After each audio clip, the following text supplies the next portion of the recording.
நான் நகைச்சுவை நடிகர் பெஞ்சமின் பேசுறேன். என் இனிய நண்பன் அன்பு நண்பன் நகைச்சுவை நடிகர் நகைச்சுவை அரசு மோண்டாமணி அவர்கள் சற்று முன் அகாலம் மரணம் அடைந்து விட்டார் என்பதை வருத்தத்தோடு தெரிவித்துக் கொள்கிறேன். அவருக்கு இவ்வளவு நாட்கள் பேருதவி புரிந்த பொதுமக்கள் அனைவருக்கும், நடிகர்களுக்கும், தயாரிப்பாளர்களுக்கும் நன்றி. நான் நகைச்சுவை நடிகர் பெஞ்சமின் பேசுறேன்.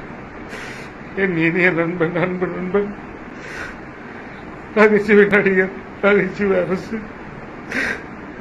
மோண்டாமணி அவர்கள் சற்று முன் அகாலம் மரணம் அடைந்து விட்டார் என்பதை வருத்தத்தோடு தெரிவித்துக் கொள்கிறேன். அவருக்கு இவ்வளவு நாட்கள் பேருதவி புரிந்த பொதுமக்கள் அனைவருக்கும், நடிகர்களுக்கும், தயாரிப்பாளர்களுக்கும் நன்றி.